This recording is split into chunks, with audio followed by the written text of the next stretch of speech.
Halo anak-anak, kita akan masuk ke dalam topik yang selanjutnya. Sebelum ibu masuk dan kasih tahu kamu apa topik yang akan kita bahas hari ini, ibu mau kamu jawab pertanyaannya dari ibu.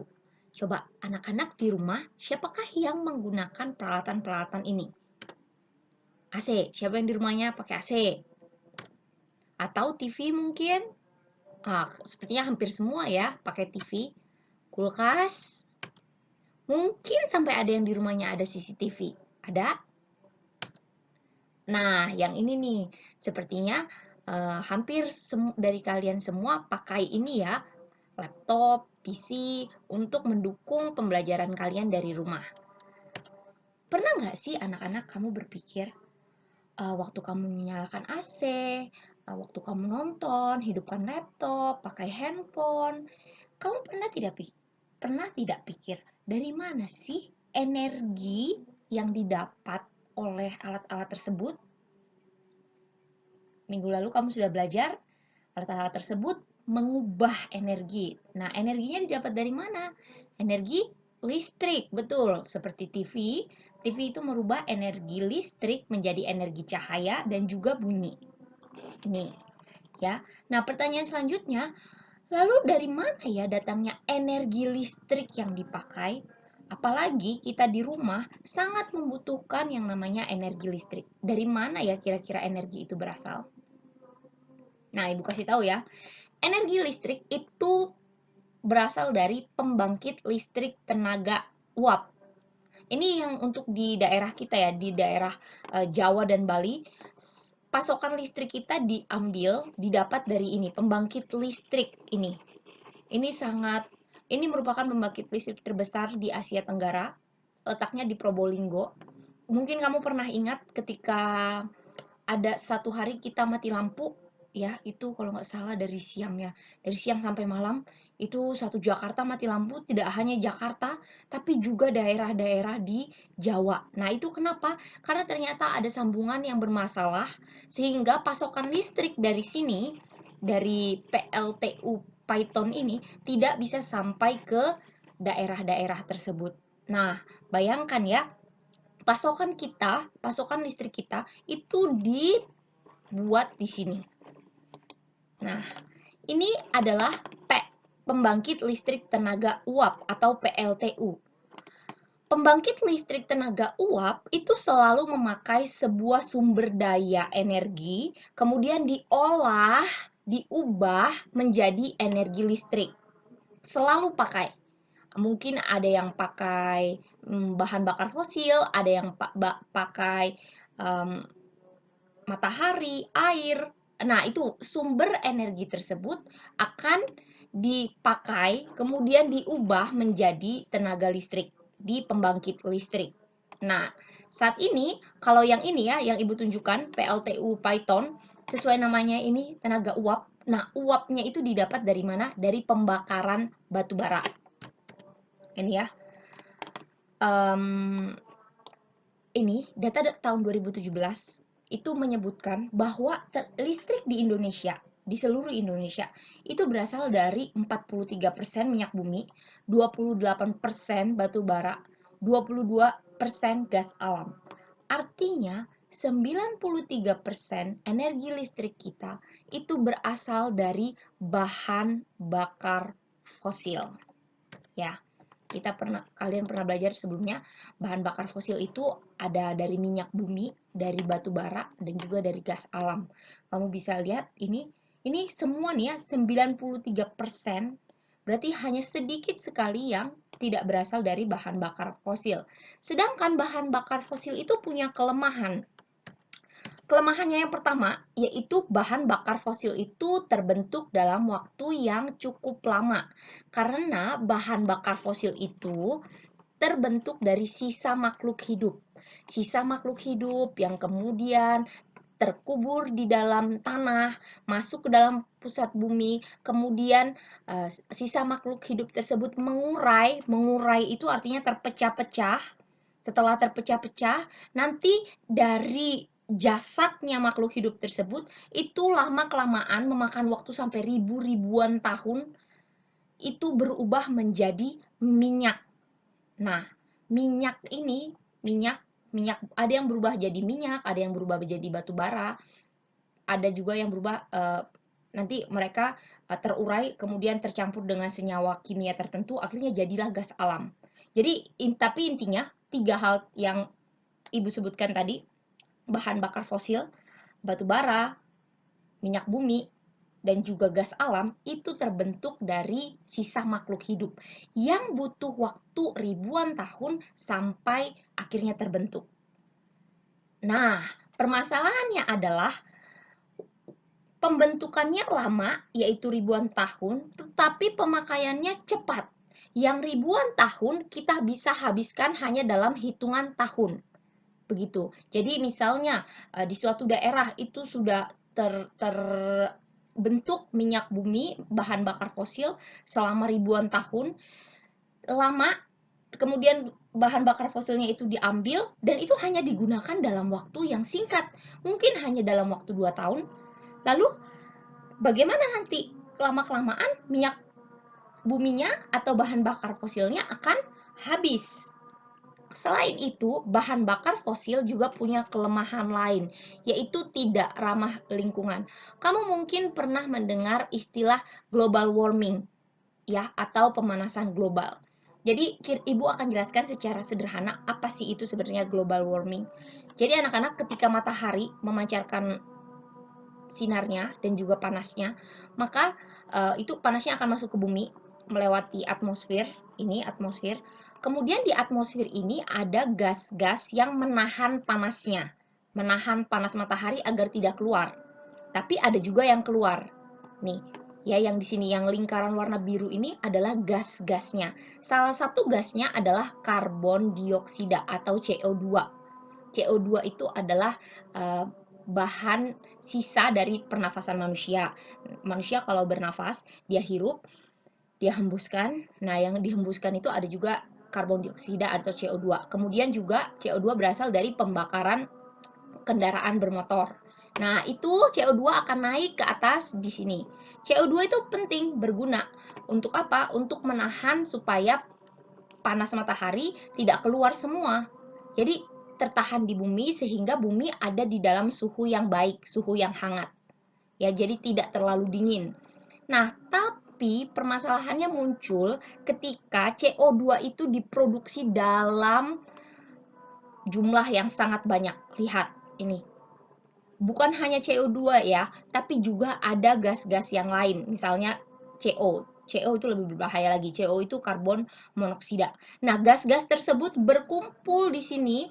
Akibatnya ketika matahari menyinarkan cahaya dan panas, panas itu tidak keluar.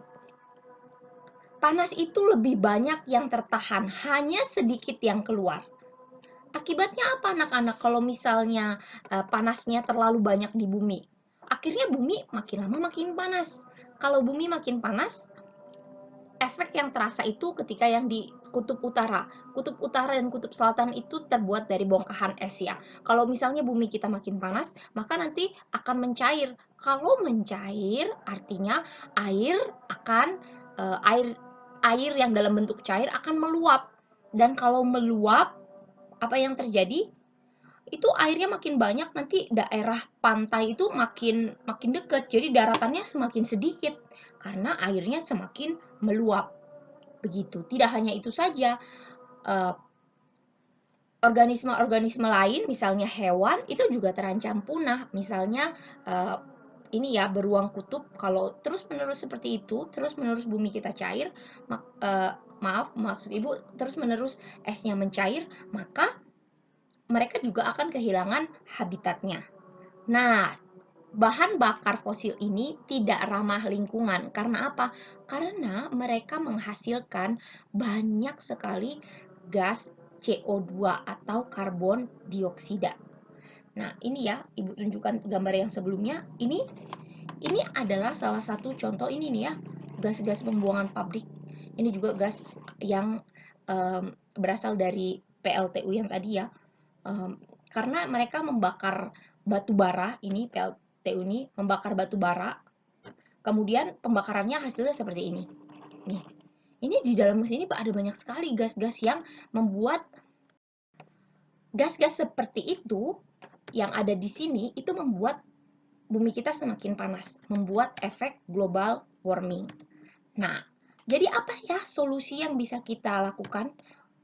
Negara-negara berkembang dan negara-negara maju itu sudah mulai memikirkan, karena memang mereka sudah sadar bahwa CO2 yang dilepaskan ke udara itu sudah sangat banyak, dan itu kebanyakan berasal dari pembangkit listrik tenaga batu bara. Nah, ini 3 peringkat negara yang banyak sekali membuang CO2 ke udara, yaitu pertama Amerika, kedua Cina, ketiga adalah India. Dan Indonesia pun masuk ya tahun 2019 kalau tidak salah data yang Ibu baca, Indonesia itu termasuk 5 negara besar pembuang CO2 terbanyak, karena memang kebanyakan energi listrik kita dipasok dari minyak bumi, batu bara, dan juga gas alam. Begitu. Jadi saat ini solusinya adalah pemerintah dan juga negara-negara berkembang sedang mengusahakan yang namanya energi baru terbarukan, EBT, energi baru terbarukan.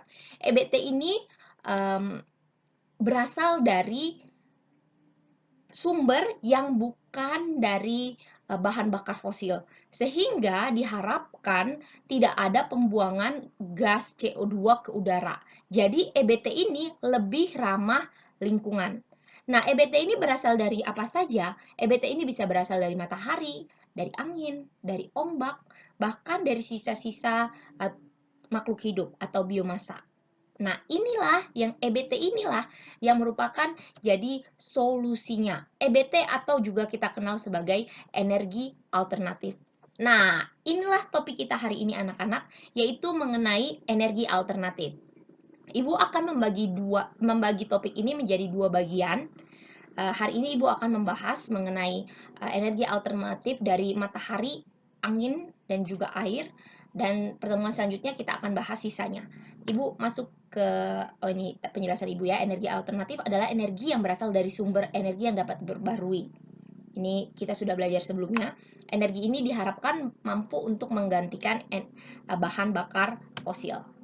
Kita bahas yang pertama yaitu matahari. Anak-anak, energi dengan sumber matahari itu bisa menggunakan 2 cara ya, karena matahari memang mengeluarkan 2 energi ya. Pertama energi cahaya dan juga kedua energi panas. Dan caranya cukup berbeda. Kalau menggunakan energi cahaya, mereka biasanya memakai sel surya. Nih ya, seperti ini. Nih sel surya. Sel surya mengubah energi cahaya langsung menjadi energi listrik. Caranya ini menggunakan mesin yang memang sudah diatur sedemikian rupa sehingga cahayanya itu akan nanti menghasilkan yang namanya fotolistrik. Ini lalu fotolistrik itu disimpan di dalam baterai, ada yang disimpan, ada yang disalurkan ke dalam rumah. Kenapa perlu disimpan? Karena mencegah misalnya ketika malam hari dan matahari tidak ada, maka di dalam rumah akan menggunakan energi yang berasal dari baterai.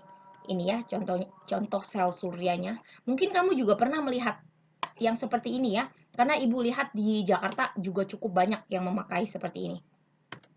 Kemudian yang kedua itu menggunakan energi panas. Nah, energi panas ini prinsipnya kira-kira seperti ini ya. Prinsipnya itu panasnya itu ditampung, ada semacam cermin, semacam kaca itu yang dibuat begitu di halaman, kemudian nanti matahari menyinari cermin tersebut, kemudian cermin itu sebagai reflektor yang mengarahkan cahayanya ke satu titik, satu fokus nih ya, satu fokus.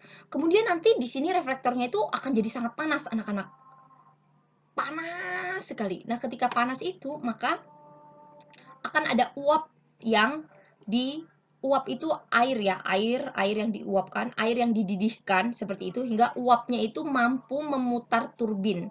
Ini turbinnya ya. Turbinnya berputar karena uapnya itu berputar, turbinnya berputar. Kemudian turbinnya juga menggerakkan generator. Nah, generator inilah yang fungsinya mengubah energi gerak yang dihasilkan turbin menjadi energi listrik. Kira-kira itu sederhananya prosesnya.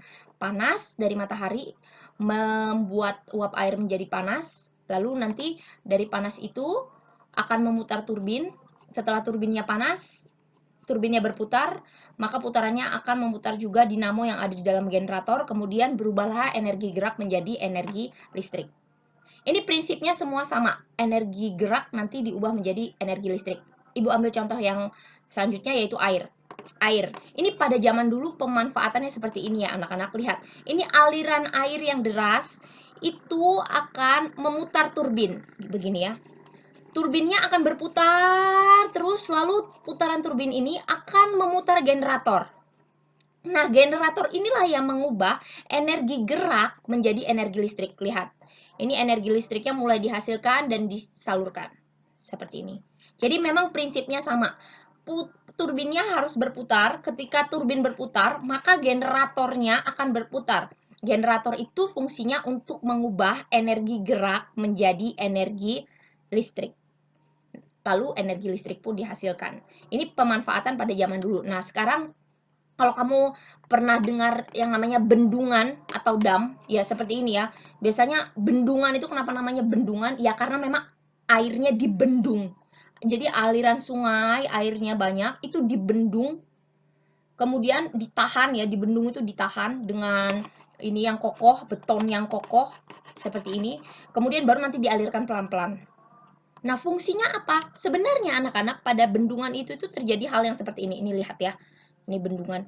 Pada saat dia dibendung, airnya dibendung, ditahan, itu kemudian airnya itu dikeluarkan sedikit demi sedikit. Alirannya yang sedikit itu akan memutar. Nih, kalau dia diputar sedikit, maka alirannya akan deras ya. Kemudian aliran yang deras itu akan memutar turbin yang ada di sini. Turbin berputar, kemudian turbinnya itu akan menggerakkan generator, kemudian generatornya itu akan menghasilkan energi listrik yang berasal dari energi gerak. Jadi prinsipnya sama, yaitu gerakan pada turbin akan memutar gerakan pada generator, kemudian akan menghasilkan energi listrik. Selanjutnya, yang terakhir kita bahas hari ini yaitu angin. Angin prinsipnya juga sama, tapi angin ini biasanya digunakan pada daerah-daerah yang memang cukup lapang, cukup luas, dan angin juga berputarnya kencang di daerah tersebut. Nah, ini angin itu akan memutar turbin di sini di atas, ya. Kemudian nanti generator ikut berputar, generatornya ada di belakang sini, di sini. Kemudian nanti generatornya mengubah energi gerak menjadi energi listrik. Kemudian energi listriknya pun dapat disalurkan. Nah, ini ya, kalau angin itu pembangkit listriknya itu namanya tenaga bayu, pembangkit listrik tenaga bayu. Bayu itu artinya angin, ya. Kalau air namanya pembangkit listrik tenaga air, PLTA. Kalau ya. Oke, ini di Indonesia ya. Di Indonesia yang diresmikan tahun berapa ya? Tahun 2019 kalau tidak salah. Iya, 2019 atau 18 ya. Ini pembangkit listrik tenaga bayu yang ada di daerah Sulawesi Selatan, di daerah Sidrap. Nih ya, pembangkit listrik tenaga bayu pertama di Indonesia. Kalau orang yang tinggal di luar negeri sudah sering memakai yang seperti ini. Oke, demikian anak-anak pembahasan kita hari ini.